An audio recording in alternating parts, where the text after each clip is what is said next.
ಯಾವ ಸಂಪ್ರದಾಯದಲ್ಲಿ ಮಾಡಬೇಕು, ಇದು ಎಡಗಡೆ ಇಡಬೇಕಾ, ಬಲಗಡೆ ಇಡಬೇಕಾ, ಹಿಂದಿಡ್ಬೇಕಾ, ಮುಂದಿಡ್ಬೇಕಾ, ದಿಕ್ಕು ಯಾವುದು, ಮುಹೂರ್ತ ಯಾವುದು, ಈ ತರ ಸಾಕಷ್ಟು ನಮ್ಗೆ ಗೊಂದಲಗಳಿದೆ. ಇದು ಮನೆಯಿಂದ ಮನೆಗೆ ವ್ಯತ್ಯಾಸನೂ ಆಗತ್ತೆ. ಎಲ್ಲ ಮನೆ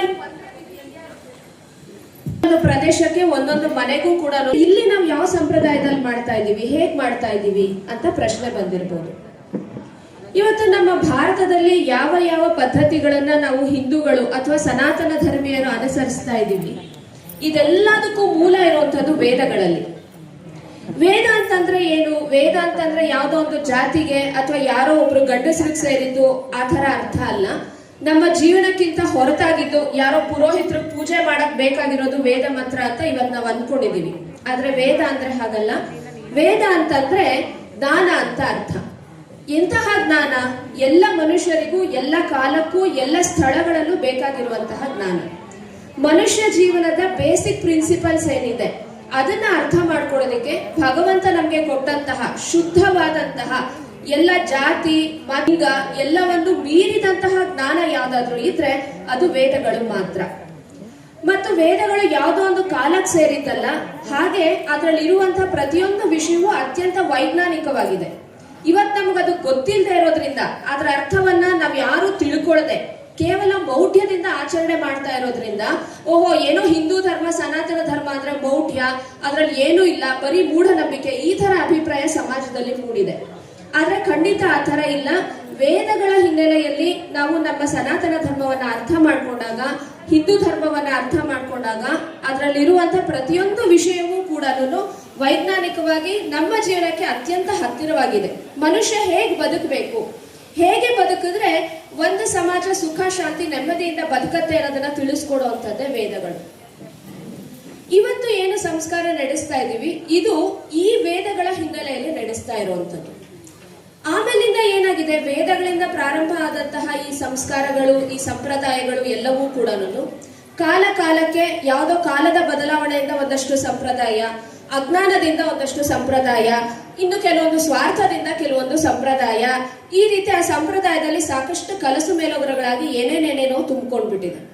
ಆದ್ರೆ ನಾವು ಸರಿಯಾಗಿ ನೂತನ ಜೀವನಕ್ಕೆ ಕಾಲಿಡ್ತಿರುವಂತಹ ವಧು ವರರಿಗೆ ಏನು ಮಾರ್ಗದರ್ಶನ ಕೊಡಬೇಕು ಅಂತ ನೋಡಿದಾಗ ವೇದಗಳು ಮೂಲದಲ್ಲಿ ಏನು ಚಿಂತನೆಯನ್ನ ಕೊಟ್ಟಿದೆ ಅದರ ಪ್ರಕಾರ ನಾವು ಮಾಡಿದ್ರೆ ಸ್ವಸ್ಥ ಕುಟುಂಬಗಳು, ಆ ಕುಟುಂಬಗಳಿಂದ ಸ್ವಸ್ಥ ಸಮಾಜವನ್ನ ನಾವು ನಿರ್ಮಾಣ ಮಾಡಕ್ ಸಾಧ್ಯ. ಇವತ್ತು ಎಷ್ಟೋ ಕುಟುಂಬಗಳು ಚೂರ್ ಆಗ್ತಾ ಇರೋದನ್ನ ಎಷ್ಟು ವಿಜೃಂಭಣೆಯಿಂದ ಲಕ್ಷಾಂತರ ಕೊಟ್ಟು ನಾವು ಮದ್ವೆ ಮಾಡ್ತೀವಿ. ಆದ್ರೆ 4 ದಿನಕ್ಕೆ ಆ ಮದ್ವೆ ಡೈವರ್ಸ್ ಬಂದು ಕೂತ್ಕೊಳ್ಳುತ್ತೆ. ಯಾಕೆ ಹೀಗಾಗ್ತಾ ಇದೆ? ಯಾಕೆ ಅಂತಂದ್ರೆ ನಾವು ಅರ್ಥವನ್ನ ತಿಳಿಸಿ ಹೇಗೆ ಬದುಕಬೇಕು, ಯಾಕೆ ಮದ್ವೆ ಅನ್ನೋದನ್ನ ನಾವು ಹೇಳಿ ಮಾಡಿಸ್ತಾ ಇಲ್ಲ. ಎಷ್ಟೋ ಸಮಯದಲ್ಲಿ ಮಾಡ್ಸೋರ್ಗೂ ಗೊತ್ತಿರಲ್ಲ, ಮಾಡ್ಕೊಳ್ಳೋರ್ಗೂ ಗೊತ್ತಿರಲ್ಲ. ಹುಡುಗಿ ಹೇಳ್ಬೇಕಾದ ಮಂತ್ರನು ಪುರೋಹಿತ್ರ ಹೇಳ್ತಾರೆ, ಹುಡುಗ ಹೇಳ್ಬೇಕಾದ ಮಂತ್ರನು ಪುರೋಹಿತ್ರ ಹೇಳ್ತಾರೆ, ಎಲ್ಲ ಹೇಳಿ ಮುಗಿಸ್ಬಿಡ್ತಾರೆ. ಆ ರೀತಿ ಆಗದೆ ಯಾವಾಗ ನಾವು ಅರ್ಥ ಸಹಿತ ನಮ್ಮ ಒಂದು ಸನಾತನ ಧರ್ಮವನ್ನ ಸರಿಯಾಗಿ ತಿಳ್ಕೊಂಡು ನಾವು ಮಾಡ್ತೀವಿ, ಅವಾಗ ಅದರ ಲಾಭ ನಮ್ಮ ಜೀವನಕ್ಕೆ ಸಾಕಷ್ಟು ಆಗತ್ತೆ. ಹಾಗಾಗಿ ಇವತ್ತು ಈ ಎರಡು ಕುಟುಂಬದವರು ಕೂಡ ಅರ್ಥಪೂರ್ಣವಾಗಿ ನಡೆಯಲಿ ಅಂತ ಹೇಳಿ ನಿಶ್ಚಯ ಮಾಡಿದ್ದಾರೆ. ಈ ಹಿನ್ನೆಲೆಯಲ್ಲಿ ಇವತ್ತು ನಾವು ವೈದಿಕ ಸಂಪ್ರದಾಯದಲ್ಲಿ, ಅಂದ್ರೆ ನಮ್ಮೆಲ್ಲರ ಮೂಲ ಸಂಪ್ರದಾಯ ಯಾವ್ದಿದೆಯೋ ಆ ಸಂಪ್ರದಾಯದಲ್ಲಿ ನಾವಿವತ್ತು ಇದನ್ನ ಮಾಡ್ತಾ ಇದ್ದೀವಿ. ಇಲ್ಲಿನ ವಿಧಿವಿಧಾನಗಳನ್ನ ಮಾಡ್ತಾ ಇದ್ದೀವಿ. ಅಲ್ಲಿ ಏನೇನ್ ಮಾಡ್ತೀವಿ ಅದರ ಅರ್ಥ ಏನು ಅಂತ ನಾವು ಮಾಡ್ತಾನೆ ಎಕ್ಸ್ಪ್ಲೈನ್ ಮಾಡ್ತಾ ಹೋಗ್ತೀವಿ. ದಯವಿಟ್ಟು ಎಲ್ಲರೂ ಕೂಡ ಸಹಕರಿಸಬೇಕು ಅಂತ ಕೇಳಿಕೊಳ್ತೀವಿ. ಆವಸೋಹ ಸದನೆ ಸೀದಾ ಓಂ ಸೀದಾಮಿ ಪದ್ಧತಿಗೆ ಕ್ಯಾಲೆಂಡರ್ ಬೇಡ. ನಾವು ಹಾಗೆ ಪಂಚಾಂಗವನ್ನು ಸೂರ್ಯ ಮತ್ತು ಚಂದ್ರರ ಗತಿಯನ್ನು ನೋಡಿ ನಾವೇನ್ ಮಾಡ್ತೀವಿ, ತಿಳ್ಕೊಳ್ತೀವಿ. ಹಾಗಾಗಿ ಅದಿಲ್ಲದೆ ಇರುವಂತಹ ವೈಜ್ಞಾನಿಕವಾದಂತಹ ಪದ್ಧತಿಯಿಂದ ನಮ್ಮ ದಿನವನ್ನು ಸ್ಮರಿಸಿಕೊಂಡು ಇವತ್ತಿನ ಸಂಸ್ಕಾರವನ್ನು ಏನು ಮಾಡ್ತಾ ಇದೀವಿ ನಾವು ಚೆನ್ನಾಗಿ ಮಾಡೋಣ ಅಂತ ಸಂಕಲ್ಪ ನಾವು ಮಾಡುವಂತಹದ್ದಿರುತ್ತೆ. ನಾನು ಹೇಳ್ಕೊಡ ಅದ್ಯ ವಿಶ್ವಾವಸುನಾಮ ಸಂವತ್ಸರೆ ದಕ್ಷಿಣಾಯಣೆ ಶರದೃತೌ ಕಾರ್ತಿಕ ಸಂಸ್ಕಾರದಲ್ಲಿ ಅವರೆಲ್ಲೋ ಒಂದು ಸಂಸ್ಕಾರದಲ್ಲಿ ಬೆಳೆದಿದ್ರು, ಅವ್ರವ್ರ ಪಾಡಿಗೆ ಅವ್ರವ್ರಿದ್ರು. ಆದ್ರೆ ಇನ್ನು ಮುಂದೆ ಇಬ್ರು ಕೂಡ ಒಟ್ಟಿಗೆ ಗೃಹಸ್ಥರ ಜವಾಬ್ದಾರಿಯನ್ನ, ಕುಟುಂಬದ ಜವಾಬ್ದಾರಿಗಳನ್ನ ನಿರ್ವಹಿಸ್ತೀವಿ.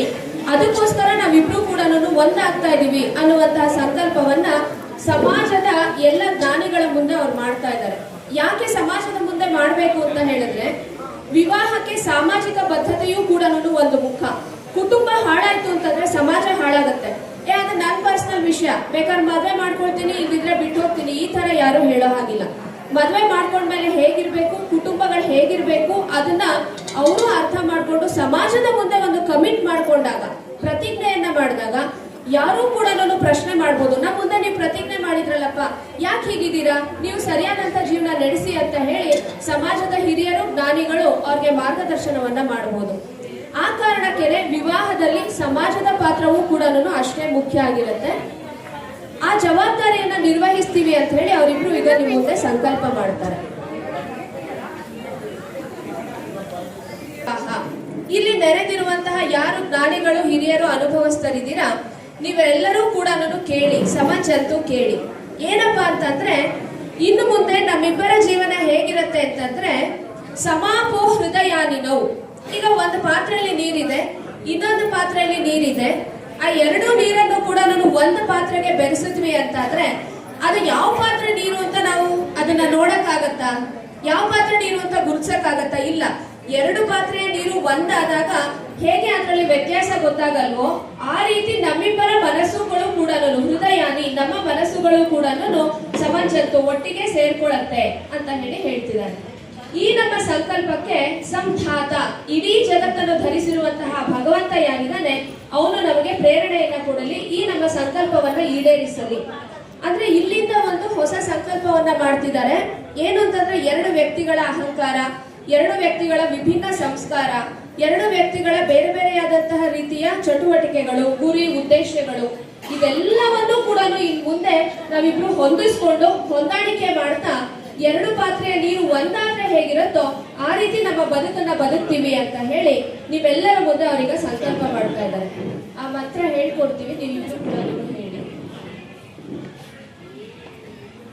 ಓಂ ಸಮಂಜಂತು ವಿಶ್ವೇ ದೇವಾಹ ಸಮಾಪೋ ಹೃದಯಾನಿ ನೌ ಸಂ ಮಾತರಿಶ್ವ ಸಂ ಧಾತ ಸಮುದೇಷ್ಟ್ವಿ ದಧಾತು ನೌ. ಎಲ್ಲರೂ ಕೂಡ ಓಂಕಾರದೊಂದಿಗೆ ಅವರ ಈ ಸಂಕಲ್ಪಕ್ಕೆ ನಿಮ್ಮ ಸಹಮತಿಯನ್ನ ಸೂಚಿಸಿ.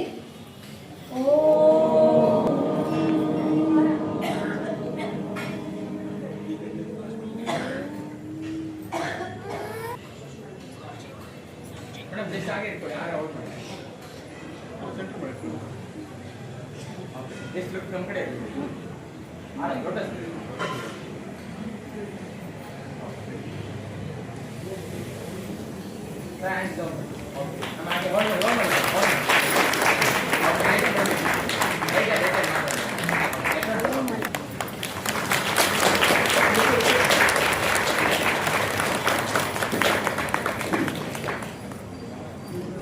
ಯಾವುದೇ ರೀತಿಯ ಮಾಂಗಲ್ಯ ಧಾರಣೆ ಆಗ್ಲಿ ಅಥವಾ ಕಾಲುಂಗ್ರ ಆಗ್ಲಿ ಹಾಕುವಂತಹ ಪದ್ಧತಿ ಇರಲಿಲ್ಲ. ಯಾಕೆ ಅಂತಂದ್ರೆ, ವಿವಾಹ ಆದ್ಮೇಲೆ ಅದಕ್ಕೆ ಏನೋ ಒಂದು ಚಿಹ್ನೆ ಬೇಕು ಅಂತ ಅನ್ನೋಂಥದ್ದು ಪದ್ಧತಿ ಇರ್ಲಿಲ್ಲ. ಒಂದ್ ವೇಳೆ ಚಿಹ್ನೆ ಬೇಕೇ ಬೇಕು ಅನ್ನೋದಾಗಿದ್ರೆ ಅದು ಪುರುಷರಿಗೂ ಸ್ತ್ರೀಯರಿಗೂ ಇಬ್ರಿಗೂ ಸಮಾನವಾಗಿ ಬೇಕಿತ್ತು. ಆದ್ರೆ ಆತರ ಯಾವುದೇ ರೀತಿಯ ಚಿಹ್ನೆಗಳು ಬೇಕಿಲ್ಲ. ಅವರು ಜೀವನದಲ್ಲಿ ಏನ್ ಅನುಸರಿಸಬೇಕು ಅದನ್ನ ಮಾತ್ರ ಅನುಸರಿಸಬೇಕು ಅಂತ ಹೇಳಿ ವೈದಿಕ ವಿಧಾನದಲ್ಲಿ ಇದ್ದಂಥದ್ದು, ಸಹಜವಾಗಿ, ಅತ್ಯಂತ ಸಹಜವಾಗಿ ಇದ್ದಂತಹ ವಿಧಾನ ವೈದಿಕ ಪದ್ಧತಿ.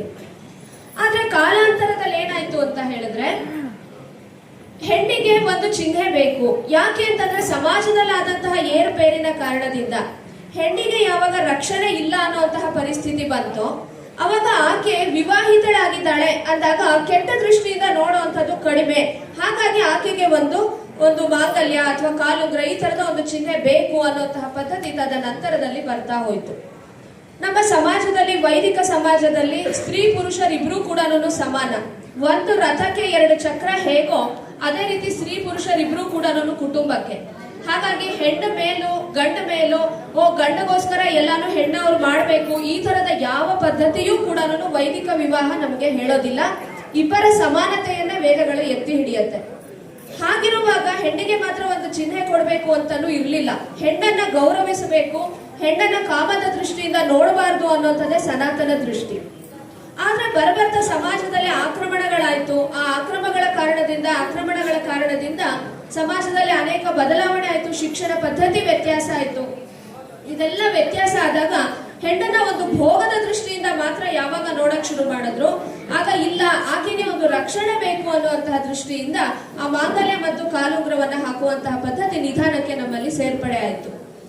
ಇವತ್ತು ಆ ಪದ್ಧತಿ ಸೇರ್ಪಡೆ ಆಗಿರೋದ್ರಿಂದ ವೈದಿಕ ವಿಧಾನದಲ್ಲಿ ಇಲ್ಲದೆ ಇದ್ರೂ ಕೂಡ ನಾವಿವತ್ತು ಅದನ್ನ ಮಾಡಿಸ್ತಾ ಇದೀವಿ. ಯಾಕೆ ಅಂತಂದ್ರೆ ಸಮಾಜದಲ್ಲಿ ಅದಕ್ಕೊಂದು ಮನ್ನಣೆ ಇರೋದ್ರಿಂದ, ಬೇಕಾಗಿರೋದ್ರಿಂದ.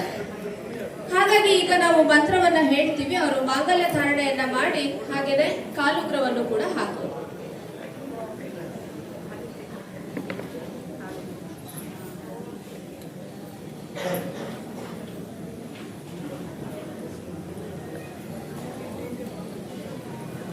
ಓಂ ಸಮಂಜಂತು ವಿಶ್ವೇ ದೇವಾಃ ಸಮಾಪೋ ಹೃದಯಾನಿನೋ ಸಂಮಾತರಿಷ್ವಾ ಸಂಧಾತಾ ಸಮುದೇಷ್ಟ್ರೀ ದಧಾತು ನೋ.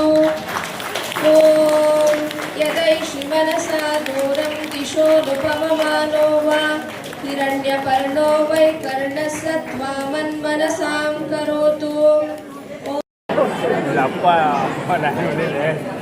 ಸಾಮಾನ್ಯವಾಗಿ ಮದುವೆಗಳು ಮೊದಲು ನಡೀತಾ ಇದ್ದಂಥದ್ದು ಏನಪ್ಪಾ ಅಂತಂದ್ರೆ ದೂರದಿಂದ ಗಂಡಿನ ಕಡೆಯವರು ಬರ್ತಾ ಇದ್ರು, ಹಾಗೆ ಹೆಣ್ಣಿನ ಕಡೆಯವರು ಕೂಡ ಬರ್ತಾ ಇರುವಂತ ಸಮಯದಲ್ಲಿ ಅವರಿಗೆ ದೂರದ ಆಯಾಸ ಏನಿತ್ತು, ಬಂದಂತ ಆಯಾಸ ಅದನ್ನ ದೂರ ಮಾಡೋ ಸಲುವಾಗಿ ಗಂಡಿನ ಮನೆಯಲ್ಲಿ ಮತ್ತು ಹೆಣ್ಣಿನ ಮನೆಯಲ್ಲಿ ಪರಸ್ಪರ ಏನಪ್ಪಾ ಅಂತಂದ್ರೆ ಸಿಹಿಯನ್ನ ಅಥವಾ ಮಧುವನ್ನ ಪರಸ್ಪರ ವಿನಿಮಯ ಮಾಡ್ಕೊಳ್ಳುವಂಥದ್ದು, ಇಬ್ಬರಿಗೂ ಪರಸ್ಪರ ಕೊಡುವಂಥದ್ದು. ಅದ್ರ ಮೂಲಕ ಏನಾಗುತ್ತೆ ಅಂತಂದ್ರೆ ನಮ್ಮಲ್ಲಿ ನಮ್ಮ ದೇಹದ ಆಯಾಸ ಏನಿತ್ತು, ಆ ಶ್ರಾಂತಿ ಏನಿತ್ತು ಅದು ದೂರ ಆಗುತ್ತೆ. ಆ ಹಿನ್ನೆಲೆಯಲ್ಲಿ ಒಂದು ಆತಿಥ್ಯದ ಒಂದು ಹಿನ್ನೆಲೆಯಲ್ಲಿ ಈ ಒಂದು ಮಧುಮರ್ಕ ವಿಧಿಯನ್ನು ನಾವು ಮಾಡುವಂಥದ್ದು ಇದು.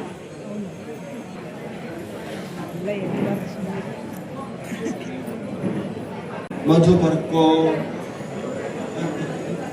ಹೇಳಿ ಮತ್ತೆ ಹೇಳಿ. ಮಧುಪರ್ಕೋ ಮಧುಪರ್ಕೋ ಮಧುಪರ್ಕಃ ಪ್ರತಿಗೃಹ್ಯತಾಂ. ಮುಂದೆ ಹೋಗೋಣ ಅನ್ನುವಂಥದ್ದು ಮುಂದೆ ಬರುವಂತಹ ಮಂತ್ರಗಳ ಭಾವಾರ್ಥ. ಈಗ ಅದನ್ನ ಹೇಳಿ ಅವರು ಯಜ್ಞವನ್ನ ಮಾಡ್ತಾರೆ. ಯಾವ ಯಾವ ಒಂದು ಅಂಶಗಳನ್ನ ನಮ್ಮ ಜೀವನದಲ್ಲಿ ಇನ್ನು ಮುಂದೆ ನಾವು ಅಳವಡಿಸ್ಕೊಳ್ತೀವಿ ಅದನ್ನ ಸಂಕಲ್ಪ ಮಾಡುವಂಥದ್ದು ಸಪ್ತಪದಿ. ಈ 3 ಹಂತಗಳು ಮದುವೆಯ ಮುಖ್ಯವಾದಂತಹ ಘಟ್ಟಗಳು. ಮದುವೆಯ ಜೀವಾಳನೆ ಈ 3 ವಿಧಿಗಳಲ್ಲಿ ಇರುವಂತದ್ದು. ಅಲ್ಲಿ ಏನು ವಿಷಯಗಳು ಬರುತ್ತೆ ಅದನ್ನ ನಾವು ಅರ್ಥ ಮಾಡ್ಕೊಂಡಾಗ ದಾಂಪತ್ಯ ಜೀವನ ತುಂಬಾನೇ ಚೆನ್ನಾಗಿರುತ್ತೆ. ಈಗ ಆ 3 ವಿಧಿಗಳನ್ನ ಇನ್ನು ಮುಂದೆ ನಾವು ಮಾಡ್ತೀವಿ. ಈಗ ಮೊದಲನೇದು ಪಾಣಿಗ್ರಹಣ.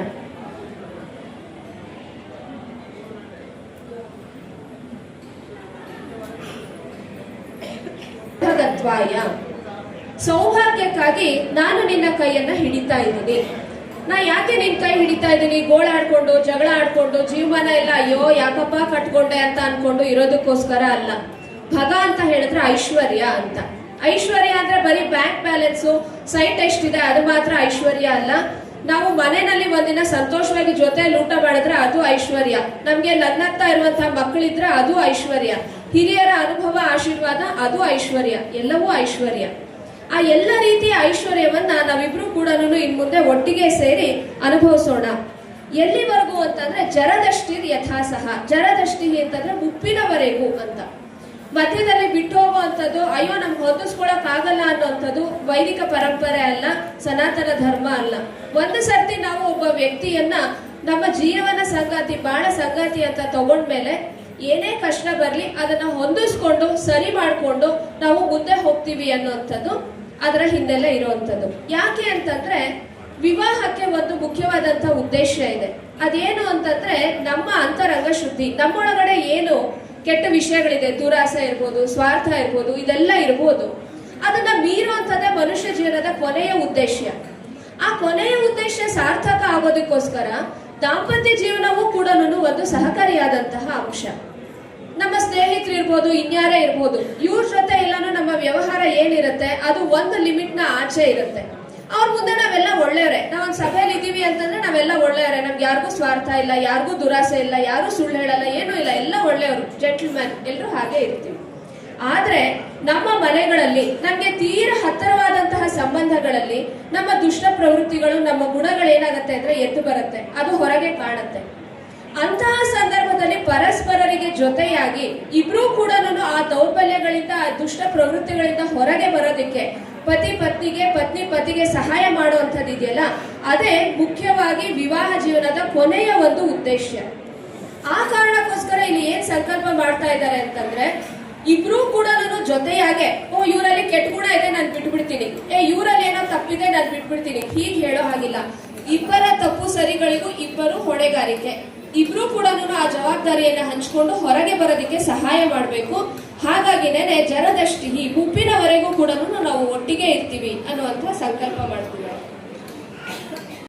ಇನ್ ಮುಂದೆ ನಾವ್ ಏನ್ ಅನುಭವಿಸಿದ್ರು ಕೂಡ ಜೊತೆಗೆ ಹೊರತು ನಿನ್ನನ್ನ ಬಿಟ್ಟು ನಾನು ಯಾವ ಕೆಲಸವನ್ನು ಮಾಡಲ್ಲ, ನಾನು ಸಂಪೂರ್ಣ ತೆರೆದ ಮನಸ್ಸಿನಿಂದ ನಿನ್ನನ್ನ ನನ್ನೊಳಗೆ ತಗೊಳ್ತೀನಿ ಅನ್ನೋಂಥದ್ದು ನಸ್ತೇಯ ಮನ್ವಿ ಅನ್ನೋದ್ರ ಅರ್ಥ ಹೇಳ್ಕೊಡ್ತಾರೆ. ನೀವು ಆ ಮಂತ್ರಗಳನ್ನು ಇದೆ ಗೃಭ್ಣಾಮಿ ತೇ ಒಳಗಡೆ ಇರಬೇಕು ಅನ್ನೋದನ್ನ ನೆನಪು ಮಾಡ್ಕೊಳ್ಳೋದಕ್ಕೆ. ನಮ್ಗಿವತ್ತು ಏನಾಗಿದೆ ಅಂತಂದ್ರೆ ಸ್ವಾತಂತ್ರ್ಯ ಸ್ವೇಚ್ಛೆ ಎರಡಕ್ಕೂ ವ್ಯತ್ಯಾಸ ಗೊತ್ತಿಲ್ಲ. ಫ್ರೀಡಮ್ ನಮ್ ಹೇಗ್ ಬೇಕಾದ್ರೂ ಇರ್ಬೋದು, ನಾನು ಇಷ್ಟ ಬಂದಾಗ ಇರ್ಬೋದು ಅಂತ. ಆದ್ರೆ ಹಾಗಿಲ್ಲ, ಪ್ರಕೃತಿಗೊಂದು ವ್ಯವಸ್ಥೆ ಇದೆ. ಆ ವ್ಯವಸ್ಥೆಯ ಅಡಿಯಲ್ಲಿ ನಾವು ಬದುಕಿದಾಗ ನಾವು ಚೆನ್ನಾಗಿರ್ತೀವಿ, ನಮ್ ಸುತ್ತಲಿನವರು ಚೆನ್ನಾಗಿರ್ತಾರೆ. ನಾವು ಬೇಕಾಬಿಟ್ಟಿ ಮನ್ಸು ಬಂದ ಹಾಗೆಲ್ಲ ಬದುಕಿದ್ರೆ ಅವಾಗ ಅದು ಆ ಜೀವನ ಆ ಸಮಾಜ ಯಾವತ್ತೂ ಕೂಡ ಚೆನ್ನಾಗಿರಲ್ಲ. ಹಾಗಾಗಿ ಆ ಒಂದು ನಿಯಮಗಳೇನಿದೆ, ಪ್ರಕೃತಿಯ ನಿಯಮಗಳೇನಿದೆ, ಭಗವಂತ ಹಾಕೊಟ್ಟಂತಹ ಮೂಲಭೂತವಾದಂತಹ ತತ್ವಗಳೇನಿದೆ, ಆ ಪರಿಧಿಯಲ್ಲಿ ನಾವು ಬದುಕ್ತೀವಿ ಅನ್ನುವಂತಹ ಸಂಕಲ್ಪ ಈ ಪ್ರದಕ್ಷಿಣೆ. ಈ ಒಂದು ನಿಯಮದ ಒಳಗಡೆ ನಾವು ಇರ್ತೀವಿ ಅಂತ ಈ ಪ್ರದಕ್ಷಿಣೆಯನ್ನ ಮಾಡ್ತಾ ಇವಾಗ ಅವರೊಂದು ಮಂತ್ರವನ್ನ ಹೇಳ್ತಾರೆ. ಅದರ ಸಾರಾಂಶ ಹೀಗಿದೆ: ಅಮೋಹಮಸ್ಮಿ ಸಾತ್ವಂ ಅಂತಂದ್ರೆ ಈ ಒಂದು ವಿವಾಹದ ನಿರ್ಣಯ ಏನಿದೆ ಇದು ಅಮಹ ಅಸ್ಮಿ, ನಾನು ಜ್ಞಾನಪೂರ್ವಕವಾಗಿ ಮಾಡಿರೋ ಅಂಥದ್ದು. ಅಯ್ಯೋ ನನ್ ಗೊತ್ತಿಲ್ಲಪ್ಪ, ನಮ್ಮ ಅಪ್ಪ ಅಮ್ಮ ಹೇಳಿದ್ರು ನಾನು ತಾಳಿ ಕಟ್ಟಿದೆ, ಏನೋ ಅವಾಗ ಅನ್ನಿಸ್ತು ಅದಕ್ಕೋಸ್ಕರ ಮದುವೆ ಮಾಡ್ಕೊಂಡ್ಬಿಟ್ಟಿದೆ, ಇವಾಗ ಅರ್ಥ ಆಗ್ತಿದೆ ನಮ್ಮಿಬ್ರಿಗೂ ಸರಿ ಹೊಂದಲ್ಲ ಅಂತ. ಈ ತರ ಇಲ್ಲ. ವಿವಾಹಕ್ಕೆ ಮುಂಚೆ ಸಂಪೂರ್ಣವಾಗಿ ಆಲೋಚನೆ ಮಾಡಿ ಈ ವ್ಯಕ್ತಿ ನನಗೆ ಹೊಂದುತ್ತಾರಾ ಹೊಂದಲ್ವಾ ಅನ್ನೋದನ್ನ ಪ್ರೌಢತೆಯನ್ನ ಗಳಿಸಿದಂತಹ ಹುಡುಗ ಹುಡುಗಿ ಇಬ್ರೂ ಕೂಡ ಆಲೋಚನೆ ಮಾಡಿ ವಿವಾಹಕ್ಕೆ ಕಾಲಿಡಬೇಕು. ಬಾಲ್ಯ ವಿವಾಹ ಅನ್ನುವಂಥದ್ದು ಯಾವಾಗ್ಲೂ ನಮ್ಮ ಸಂಸ್ಕೃತಿಯಲ್ಲಿ ತೂರಿ ಹೋಗಿದ್ದೆ ಹೊರತು ಬಾಲ್ಯ ವಿವಾಹ ನಮ್ಮ ಸನಾತನ ಧರ್ಮ ಅಲ್ಲ. ನಮ್ಮ ಸನಾತನ ಧರ್ಮ ಹೇಳುವಂಥದ್ದು ಬುದ್ಧಿ ತಿಳಿದು ಪ್ರೌಢರಾದಂತಹ ಹುಡುಗ ಹುಡುಗಿ ಇಬ್ರು ಕೂಡ ನನಗೆ ಎಂಥ ಸಂಗಾತಿ ಬೇಕು ಅನ್ನೋದನ್ನ ಅವರೇ ನಿಷ್ಕರ್ಷೆ ಮಾಡಿ ನಿರ್ಣಯ ಮಾಡಿ ಆಯ್ಕೆ ಮಾಡ್ಕೊಳ್ಳುವಂಥದ್ದು. ಅದರಲ್ಲಿ ಮನೆಯಲ್ಲಿ ತಂದೆ ತಾಯರಿರ್ಬೋದು, ಗುರು ಹಿರಿಯರಿರ್ಬೋದು, ಅವರ ಮಾರ್ಗದರ್ಶನ ಖಂಡಿತ ಬೇಕೇ ಬೇಕು. ಅದಿಲ್ಲದೆ ಅವ್ರ ಇಷ್ಟ ಬಂದಾಗ ಅವರಿಬ್ಬರೇ ಮಾಡ್ಕೊಳ್ಳಿ ಅಂತ ಅರ್ಥ ಅಲ್ಲ. ಆದ್ರೆ ಕೊನೆ ನಿರ್ಣಯ ಯಾವುದು ಅಂತಂದ್ರೆ ಯಾರು ಜೀವನ ನಡೆಸ್ತಾರೋ ಅವ್ರದೇ ಕೊನೆ ನಿರ್ಣಯ. ನಾನು ಇಂಥವ್ರ ಜೊತೆ ಜೀವನ ನಡೆಸ್ತೀನಪ್ಪ, ನಾನು ಏನ್ ಮಾಡ್ಬೇಕು ಅದನ್ನ ನಾನು ಇವ್ರ ಜೊತೆ ಮುಂದೆ ಮಾಡ್ತೀನಿ ಅನ್ನೋಂಥ ನಿರ್ಣಯ ಅವ್ರದೇ. ನಾನು ಆ ನೆಲೆಯಲ್ಲಿ ನಿಂತು ಈ ನಿರ್ಣಯವನ್ನ ಮಾಡಿದೀನಿ ಅಂತ ಈಗ ನೀವು ಹೇಳ್ತಾ ಇದ್ದೀರಾ. ನಾನು ಜ್ಞಾನಪೂರ್ವಕವಾಗಿ ನಿನ್ನನ್ನ ಆಯ್ಕೆ ಮಾಡ್ಕೊಂಡಿದ್ದೀನಿ, ಸುಮ್ನೆ ನಾನು ನಿನ್ನನ್ನ ಆಯ್ಕೆ ಮಾಡ್ಕೊಂಡಿಲ್ಲ. ಹಾಗೇನೆ ಇದು ನಮ್ಮ ಮುಂದಿನ ಬದುಕು ಹೇಗಿರ್ಬೇಕು ಅಂತ ಹೇಳ್ತಾರೆ. ಸಾಮಾಹಮಸ್ಮಿ ಋಕ್ತ್ವಂ ಅಂತ ಅಂದ್ರೆ ಸಾಮವೇದ ಮತ್ತು ಋಗ್ವೇದ ಇವೆರಡರ ನಡುವೆ ಏನು ಒಂದು ಸಾಮಂಜಸ್ಯ ಇದೆ, ಏನು ಹೊಂದಾಣಿಕೆ ಇದೆ, ಆ ಹೊಂದಾಣಿಕೆ ನಮ್ಮಿಬ್ಬರ ಮಧ್ಯೆ ಇರ್ಲಿ ಅಂತ. ಯಾಕಾಗಿ ಹೇಳ್ತಾ ಇದ್ದಾರೆ ಅಂತಂದ್ರೆ ಸಾಮವೇದದಲ್ಲಿ ಇರುವಂತಹ ಅಷ್ಟೂ ಮಂತ್ರಗಳು ಕೂಡ ಋಗ್ವೇದದಲ್ಲಿ ಇರುವಂತಹ ಮಂತ್ರಗಳೇ. ಸಾಮವೇದದ ಮಂತ್ರಗಳು ಅದರದೇ ಸ್ವಂತ ಮಂತ್ರಗಳು ಕೇವಲ 100 ಆ ತರ ಇದೆ. ಉಳಿದಿದ್ದೆಲ್ಲವೂ ಋಗ್ವೇದದಲ್ಲಿರೋ ಮಂತ್ರನೇ ಸಾಮವೇದದಲ್ಲಿದೆ. ಯಾಕಾಗೆ ಅದೇ ಮಂತ್ರ ಇಲ್ಲಿ ಯಾಕಿದೆ ಅಂತ ಹೇಳಿದ್ರೆ ಋಗ್ವೇದದಲ್ಲಿ ಅದರ ಅರ್ಥ ಬೇರೆ ಆಗತ್ತೆ, ಸಾಮವೇದದಲ್ಲಿ ಅದರ ಅರ್ಥ ಬೇರೆ ಆಗತ್ತೆ. ಆ ಮಂತ್ರವನ್ನ ನೋಡುವ ಹಿನ್ನೆಲೆ ಬೇರೆ ಬೇರೆ. ಅದೇ ರೀತಿ ಈಗ ನಾವಿಬ್ರು ಕೂಡ ಭಿನ್ನರಾಗಿದ್ರು ಕೂಡ ಒಂದಾಗ್ತಾ ಇದೀವಿ. ಯಾರೇ ಇಬ್ಬರು ವ್ಯಕ್ತಿಗಳ ಸ್ವಭಾವ ಯಾವಾಗ್ಲೂ ಕೂಡ ಒಂದೇ ತರ ಇರತ್ತೆ ಅಂತ ಹೇಳಕ್ಕಾಗಲ್ಲ. ಒಬ್ಬರಲ್ಲೇ ಅನೇಕ ದ್ವಂದ್ವಗಳಿರುತ್ತೆ. ಒಂದ್ಸಲಿ ಹೀಗ್ ಮಾಡ್ತಾರೆ, ಒಂದ್ಸಲಿ ಹಾಗೆ ಮಾಡ್ತಾರೆ. ಅಂಥದ್ರಲ್ಲಿ ಎರಡು ವ್ಯಕ್ತಿ ಸತತವಾಗಿ ಜೊತೆಗೆ ಸೇರ್ಬೇಕು ಅಂದಾಗ ಇಬ್ರು ಎಲ್ಲಾ ತರದಲ್ಲೂ ಒಂದೇ ಸ್ವಭಾವ ಈಕ್ವಲ್ ಆಗಿರ್ತಾರೆ ಅನ್ನೋಂಥದ್ದು ತಪ್ಪು. ಇಬ್ಬರಲ್ಲೂ ಕೂಡ ಏನಾಗುತ್ತೆ, ಭಿನ್ನತೆ ಇರುತ್ತೆ. ಆದ್ರೆ ಆ ಭಿನ್ನತೆಯ ಸಹಿತವಾಗಿಯೂ ಕೂಡ ಒಂದು ಮಾಡ್ಕೊಳ್ಳೋ ಅಂತದಿದೆಯಲ್ಲ, ಅದು ದಾಂಪತ್ಯದ ಉದ್ದೇಶ. ಅದನ್ನೇ ಮುಂದುವರಿಸಿ ಹೇಳ್ತಾರೆ ದ್ಯೌರಹಂ ಪೃಥ್ವೀತ್ವಂ ಅಂತ. ಈ ದ್ಯುಲೋಕ ಮತ್ತು ಪೃಥ್ವಿ ಲೋಕ ಹೇಗಿದೆ ಆ ರೀತಿಯಾಗಿ ನಾವಿರೋಣ ಅಂತ.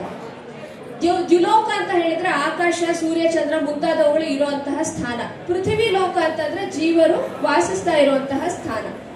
ಇಲ್ಲಿ ನಮಗೊಂದು ಪೋಷಣೆ ಇದೆ. ಭೂಮಿಯಿಂದ ನಮ್ಗೆ ಏನ್ ಸಿಗ್ತಾ ಇದೆ, ಒಂದು ಪೋಷಣೆ ಸಿಗ್ತಾ ಇದೆ. ಆ ದ್ಯುಲೋಕದಿಂದ ನಮಗೊಂದು ರಕ್ಷಣೆ ಸಿಗ್ತಾ ಇದೆ. ಎರಡೂ ಇಲ್ಲದೆ ನಾವಿಲ್ಲಿ ವಾಸ ಮಾಡೋದಿಕ್ಕೆ ಬದುಕೋದಿಕ್ಕೆ ಆಗೋದಿಲ್ಲ. ಆದ್ರೆ ಎರಡರ ಗುಣ ಸ್ವಭಾವ ಒಂದೇನಾ ಅಂದ್ರೆ ಅಲ್ಲ. ದ್ವಿಲೋಕದ ಸ್ವಭಾವ ಬೇರೆ, ದ್ವಿಲೋಕದ ಕರ್ತವ್ಯ ಬೇರೆ. ಪೃಥ್ವಿಯ ಒಂದು ಗುಣಲಕ್ಷಣ ಬೇರೆ, ಪೃಥ್ವಿಯ ಸ್ವಭಾವ ಬೇರೆ, ಅದರ ಕರ್ತವ್ಯ ಬೇರೆ. ಈ ಬೇರೆ ಬೇರೆ ಆಗಿರೋದನ್ನ ಹೇಗೆ ಹೊಂದಿಸ್ಕೊಳ್ಬೇಕು ಅಂತಂದ್ರೆ ಒಂದು ಕೆಲಸಕ್ಕೆ ಎರಡು ಶಕ್ತಿಯೂ ಬೇಕು. ಪೂರಕವಾಗಿರೋದನ್ನ ಹೊಂದಿಸ್ಕೊಂಡು ಹೋಗೋಣ. ದ್ವಿಲೋಕ ಪೃಥ್ವಿ ಲೋಕಗಳ ಸಾಮಂಜಸ್ಯ ಏನಿದೆ ಅದು ನಮ್ಮ ದಾಂಪತ್ಯದಲ್ಲಿ ಬರಲಿ. ಒಬ್ರಿಗೆ ಯಾವ್ದೋ ಒಂದ್ರಲ್ಲಿ ತುಂಬಾ ಶಕ್ತಿ ಇದೆ, ಸಾಮರ್ಥ್ಯ ಇದೆ, ಇನ್ನೊಬ್ರಿಗೆ ಅಲ್ಲ, ಕೆಲಸ ಮಾಡಕ್ಕಾಗಲ್ಲ, ಅವ್ರಿಗೆ ದೌರ್ಬಲ್ಯ. ಹಾಗೆ ಇನ್ನೊಬ್ರಿಗೆ ಇನ್ನೊಂದು ವಿಷಯದಲ್ಲಿ ದೌರ್ಬಲ್ಯ ಇದೆ, ಅದರಲ್ಲಿ ಇವರು ಸಬಲರಾಗಿದ್ದಾರೆ, ಶಕ್ತಿವಂತರಾಗಿದ್ದಾರೆ. ಹಾಗಿದ್ಮೇಲೆ ದಾಂಪತ್ಯದಲ್ಲಿ ಏನ್ ಮಾಡ್ಬೇಕು? ಅಯ್ಯೋ ನನಗ್ ಗೊತ್ತಿಲ್ಲ ಅಂತ ಒಬ್ರು ಅನ್ಕೊಳ್ಳೋದು, ಅಥವಾ ನನಗ್ ಗೊತ್ತು, ನಾನ್ ಹೇಳ್ದಾಗ ಕೇಳು ಅಂತ ಅನ್ಕೊಳ್ಳೋದು ಎರಡೂ ಅಲ್ಲ.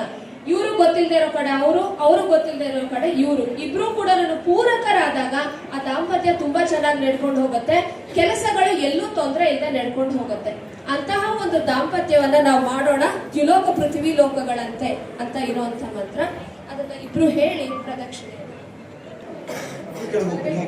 ಬೆಳಗ್ಗೆ ಇಟ್ಕೊಳ್ಳಿ. ನೀವು ಮುಂದೆ ನಿಂತ್ಕೊಂಡು ಕರ್ಕೊಂಡ ಆಶೀರ್ವಾದ ಸಹ ಬರ್ಬೇಕಾಗುತ್ತೆ.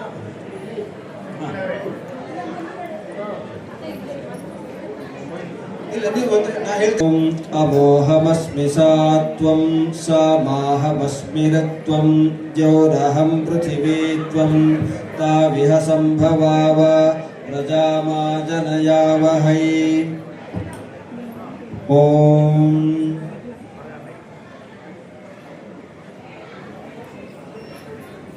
ಕೂಡ ಆ ಕುಟುಂಬವನ್ನ ನಿರ್ವಹಣೆ ಮಾಡೋಣ ಅನ್ನೋಂಥದ್ದು.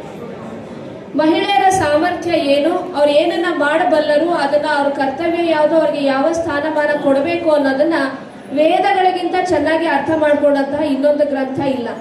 ಬೇರೆ ಮತಾಂತರಗಳಲ್ಲಿ ಹೆಣ್ಣಿನ ಶೋಷಣೆ ಎಷ್ಟು ನಡೆಯುತ್ತೆ, ಆದ್ರೆ ವೇದಗಳು ಅತ್ಯುನ್ನತವಾದಂತಹ ಸ್ಥಾನ ಹೆಣ್ಣಿಗೆ ಕೊಟ್ಟಿದೆ. ಕುಟುಂಬದ ಮುಖ್ಯಸ್ಥಳಾಗಿಯೂ ಅವಳು ಕೆಲಸ ಮಾಡ್ತಾಳೆ, ಸಾಮಾಜಿಕವಾಗಿಯೂ ಅವಳು ಕೆಲಸಗಳನ್ನ ಮಾಡ್ತಾಳೆ ಅನ್ನೋಂಥದ್ದನ್ನ ವೇದಗಳು ಸ್ಪಷ್ಟವಾಗಿ ನಮ್ಗೆ ತಿಳಿಸ್ಕೊಡತ್ತೆ.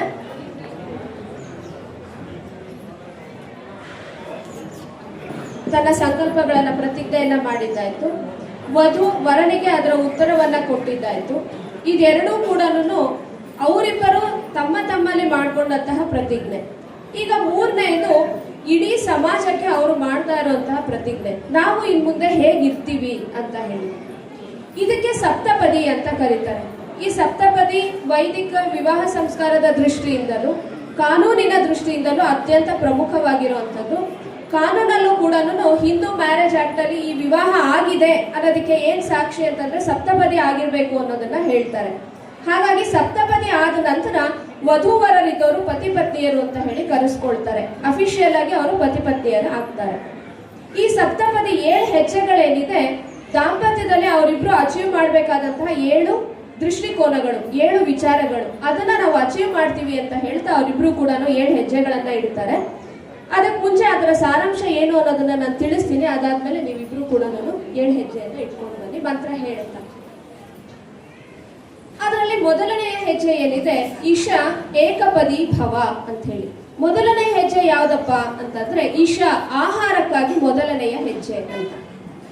ಈಶಾ ಅನ್ನೋದಕ್ಕೆ 2 ಅರ್ಥ ಇದೆ. ಒಂದು ಆಹಾರ ಅಂತ, ಇನ್ನೊಂದು ಇಚ್ಛಾಶಕ್ತಿ, ಮಾಡಬೇಕು ಅನ್ನೋಂತಹ ಒಂದು ಮನೋಭಾವ, ಡಿಟರ್ಮಿನೇಷನ್ ಅಂತ ಕರೀತಾರೆ. ಇದೆರಡೂ ಕೂಡ ಜೀವನಕ್ಕೆ ಬೇಸಿಕ್ ಆಗಿ ಬೇಕಿರುವಂಥದ್ದು. ನಾವು ಬದುಕಬೇಕು ಅಂತ ಹೇಳಿದ್ರೆ ಆಹಾರ ಬೇಕು. ಆ ಆಹಾರಕ್ಕೆ ಏನ್ ಕೆಲಸ ಮಾಡಬೇಕು ಆ ಕೆಲಸವನ್ನ ಮಾಡಬೇಕು.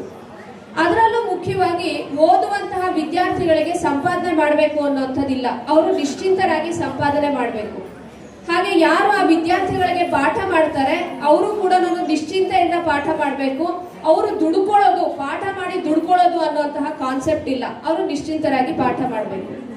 ಹಾಗೆ ಸನ್ಯಾಸಿಗಳು ಅಂತ ಯಾರಿರ್ತಾರೆ ಅವರು ಇಡೀ ಸಮಾಜದಲ್ಲಿ ಮಾರ್ಗದರ್ಶನ ಮಾಡ್ತಾ ಓಡಾಡ್ತಾ ಇರ್ತಾರೆ, ಅವರು ಕೂಡ ಅವ್ರ ಸಂಪಾದನೆ ಬಗ್ಗೆ ಯೋಚನೆ ಮಾಡಲ್ಲ. ಹಾಗಿದ್ರೆ ಈ 3 ಜನರ ಸಂಪಾದನೆ ಬಗ್ಗೆ ಯಾರು ಯೋಚನೆ ಮಾಡ್ತಾರೆ ಅಂತಂದ್ರೆ, ಯಾರು ಕುಟುಂಬ ಕಟ್ಕೊಂಡಿರ್ತಾರೋ, ಗೃಹಸ್ಥರಿರ್ತಾರೋ ಅವರು ಯೋಚನೆ ಮಾಡ್ತಾರೆ. ಅನ್ನ ಅನ್ನೋದು ಕೇವಲ ಅವ್ರ ಆಹಾರ, ಅವರ ಮಕ್ಕಳು ಅಥವಾ ಅವ್ರ ತಂದೆ ತಾಯಿ ಆಹಾರ ಮಾತ್ರ ಅಲ್ಲ, ಇಡೀ ಸಮಾಜದಲ್ಲಿ ಅಧ್ಯಯನ ಮಾಡುವಂತಹ ಬ್ರಹ್ಮಚಾರಿಗಳು, ಪಾಠ ಮಾಡುವಂತಹ ಆಚಾರ್ಯರು ಮತ್ತು ಇಡೀ ಸಮಾಜಕ್ಕೆ ಮಾರ್ಗದರ್ಶನ ಕೊಡುವಂತಹ ಸನ್ಯಾಸಿಗಳು, ಇವರು 3 ಜನರ ಆಹಾರ ಮತ್ತು ಬೇಸಿಕ್ ನೀಡ್ಸ್ ನ ವ್ಯವಸ್ಥೆ ನಮ್ಮದು. ಅದಕ್ಕೋಸ್ಕರ ನಾವೇನ್ ಮಾಡ್ತಾ ಇದೀವಿ, ಈ ಒಂದು ಹೆಜ್ಜೆಯನ್ನ ನಾವು ಇಡ್ತಾ ಇದೀವಿ. ಅದನ್ನ ಫುಲ್ಫಿಲ್ ಮಾಡೋದಕ್ಕೋಸ್ಕರ ನಾವು ಏನು ಕಷ್ಟಪಟ್ಟು ನಾವು ಸಂಪಾದನೆ ಮಾಡ್ತೀವಿ ಅದರಲ್ಲಿ ನಮಗೊಂದು ಪಾಲು, ಈ 3 ಜನರಿಗೂ ಕೂಡ ಒಂದೊಂದು ಪಾಲು ಅದನ್ನ ಕೊಡ್ತೀವಿ ಅನ್ನೋದು ಮೊದಲನೆಯ ಸಂಕಲ್ಪ. ಅದರ ಜೊತೆಗೆ ಇಚ್ಛಾಶಕ್ತಿ. ಯಾವುದೇ ಒಂದು ಕೆಲಸ ಚೆನ್ನಾಗಿ ಆಗ್ಬೇಕು ಅಂತಂದ್ರೆ ನಾನು ಮಾಡ್ಬೇಕು, ನಾನು ಹೀಗಿರ್ಬೇಕು ಅನ್ನುವಂತಹ ಒಂದು ಪ್ರೇರಣೆ ಇರಬೇಕು ನಮ್ಮ ಮನಸ್ಸಲ್ಲಿ. ಅಯ್ಯೋ ಯಾಕೋ ಹುಟ್ಟಿದೀವಿ ಬದುಕ್ತೀವಿ ಬಿಡಿಯಪ್ಪ, ಏನೋ ಇದೀವಿ ಮಾಡ್ತೀವಿ ಬಿಡಿಯಪ್ಪ ಅಂತ ಹೇಳಿದ್ರೆ ಯಾವ ಕೆಲಸವೂ ಕೂಡ ಚೆನ್ನಾಗಾಗಲ್ಲ.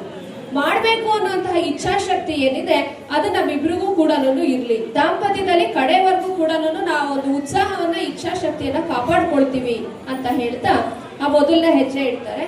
ಅದು ಇಶ ಏಕಪದಿ ಭವ ಅಂತ ಹೇಳಿ.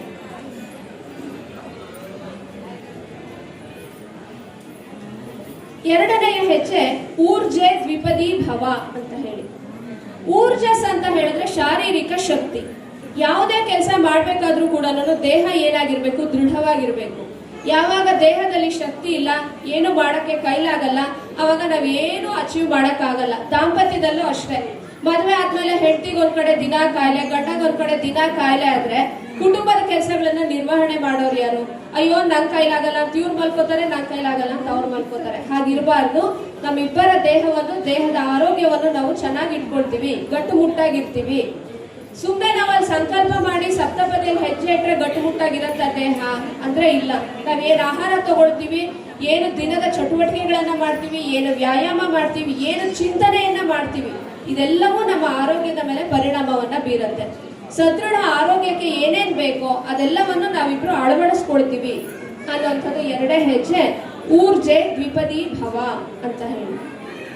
ಆಮೇಲೆ ಮೂರನೇ ಹೆಜ್ಜೆ ಏನಿದೆ ರಾಯಸ್ಪೋಷಾಯ ತ್ರಿಪದಿ ಭವ. ಸಂಪತ್ತಿಗೋಸ್ಕರ ಮೂರನೇ ಹೆಜ್ಜೆಯನ್ನ ಇಡ್ತಾ ಇದೀವಿ. ಇವತ್ತು ನಮ್ಗೆ ಸಂಪತ್ತು ಅಂದ್ರೆ ಏನ್ ಅರ್ಥ ಮಾಡ್ಕೊಂಡಿದೀವಿ? ನನ್ನ ಆರೋಗ್ಯನೂ ಬಿಟ್ಬಿಟ್ವಿ, ಕುಟುಂಬ ಬಿಟ್ಬಿಟ್ವಿ, ಸರಿ ತಪ್ಪು ಬಿಟ್ವಿ, ಸತ್ಯದ ಮಾರ್ಗನ ಅಸತ್ಯದ ಮಾರ್ಗನ ಗೊತ್ತಿಲ್ಲ, ಒಟ್ಟು ದುಡ್ಡು ದುಡ್ಡು ದುಡ್ಡು. ನನ್ನ ಬ್ಯಾಂಕ್ ಬ್ಯಾಲೆನ್ಸ್ ಜಾಸ್ತಿ ಆಯ್ತಾ, ಇನ್ಯಾವ್ದು ಜಾಸ್ತಿ ಆಯ್ತು, ಎಲ್ಲಾನು ಆಯ್ತು. ನಾವೆಲ್ಲ ಸಂಪಾದನೆ ಮಾಡಿದ್ವಿ, ನಾವೆಲ್ಲ ಸಂಪಾದನೆ ಮಾಡಿ ರಾಶಿ ಕೂಡ ಹಾಕಿದ್ವಿ. ಇವಾಗ ನಮ್ಮ ಹತ್ರ ದುಡ್ಡಿದೆ ಅಂತ ಅನ್ಕೊಳ್ಳೋ ಹೊತ್ತಿಗೆ ಆ ದುಡ್ಡು ಯಾವ್ದಕ್ಕೆ ಖರ್ಚಾಗತ್ತೆ? ಒಂದು ಆಸ್ಪತ್ರೆಗೆ, ಇಲ್ವೋ ಲಾಯರ್ಗೆ ಖಾಲಿ ಆಗುತ್ತೆ. ಯಾಕೆ ಅಂತಂದ್ರೆ ಸರಿಯಾದ ದುಡ್ಡು ಸಂಪಾದನೆ ಮಾಡಿಲ್ಲ, ಕೋರ್ಟಲ್ಲಿ ಕೇಸು ಲಾಯರ್ಗೆ ಇಡಬೇಕು. ಆರೋಗ್ಯನ ನೆಗ್ಲೆಕ್ಟ್ ಮಾಡಿ ಹಣ ಸಂಪಾದನೆ ಮಾಡಿದೀವಿ, ಇವಾಗ ಎಲ್ಲಿಗೆ ಇಡ್ಬೇಕು? ಆ ದುಡ್ಡನ್ನ ಆಸ್ಪತ್ರೆಗೆ ಇಡಬೇಕು. ಅಂತಹ ಸಂಪತ್ತನ್ನ ಸಂಪಾದನೆ ಮಾಡೋದಕ್ಕೆ ವೇದಗಳು ಮಾರ್ಗದರ್ಶನ ಕೊಡ್ತಿಲ್ಲ. ರಾಯಸ್ ಅಂದ್ರೆ ಐಶ್ವರ್ಯ ಅಂತ, ಕೇವಲ ಐಶ್ವರ್ಯವನ್ನ ಹೇಳ್ತಿಲ್ಲ, ರಾಯಸ್ ಪೋಷ ಅಂತ ಹೇಳ್ತಿದ್ದಾರೆ. ಪೋಷ ಅಂತಂದ್ರೆ ನಮಗೆ ಪೋಷಣೆಯನ್ನ ಕೊಡುವಂತಹ ಸಂಪತ್ತನ್ನ ನಾವಿಬ್ರು ಕೂಡ ಗಳಿಸ್ತೀವಿ. ಅದು ಯಾವಾಗ ಪೋಷಣೆ ಕೊಡುತ್ತೆ ಅಂತ ಹೇಳಿದ್ರೆ, ಯಾವ್ಯಾವ್ದೆಲ್ಲ ಸಂಪತ್ತು